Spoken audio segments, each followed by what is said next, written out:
یہ زمانہ قدیم کی بات ہے کہ ایک گاؤں کا نام راس نگر تھا۔ وہاں کے لوگ بہت نیک اور اچھے تھے۔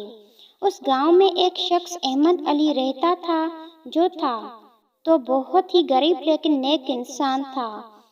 پیشے کے لحاظ سے وہ ایک کسان تھا اور گاؤں کے چودھری کی زمین پر کام کر کے اپنا اور گھر والوں کا پیٹ پالتا تھا۔ چودھری بہت ہی ظالم اور مغرور تھا۔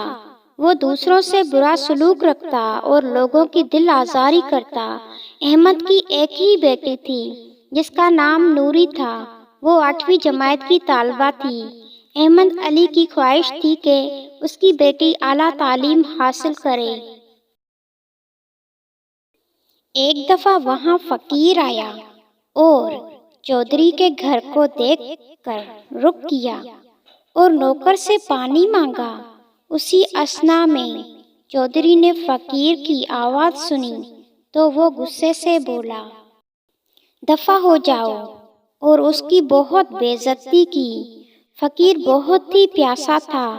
چودھری کا رویہ دیکھ کر وہ رو پڑا اور آگے چل پڑا۔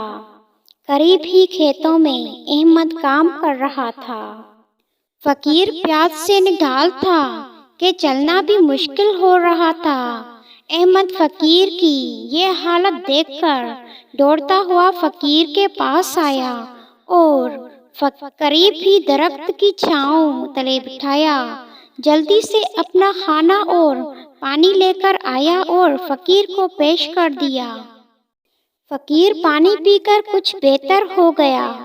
اس نے تھوڑا سا کھانا بھی تناول کیا اور خوش ہو کر احمد کو دعا دی کہ اللہ تعالیٰ تمہاری ہر خوشی پوری کرے۔ کچھ دنوں بعد ایک دن وہ کھیتوں میں کام کر رہا تھا کہ اس کو ایک چابی ملی۔ اس نے چابی اپنے جیب میں ڈالی۔ جب وہ فارغ ہو کر گھر آیا تو اس نے وہ چابی اپنی بیوی کو دکھائی۔ وہ دیکھنے میں کافی پرانی چابی تھی۔ اس نے وہ چابی تکیے کے پاس رکھی اور سو گیا۔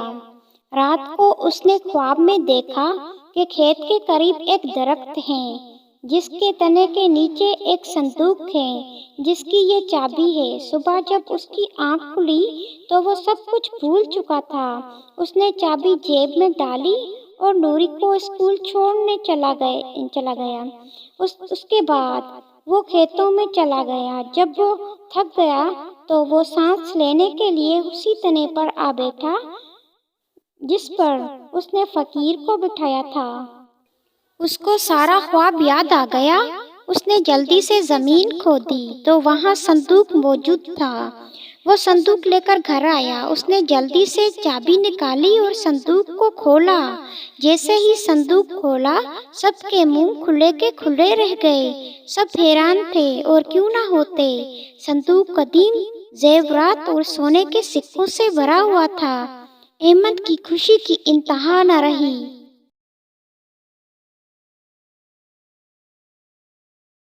وہ جلدی سے اٹھا اور کچھ اشرفیاء اس نے رکھ کر باقی سارے گاؤں میں تقسیم کر دی۔ احمد علی خوش تھا کہ اس کی نیکی کام آئی اور اب ان پیسوں کے ذریعے نوری کو تعلیم دلانے کی اس کی دیرینہ خواہش پوری ہو جائے گی۔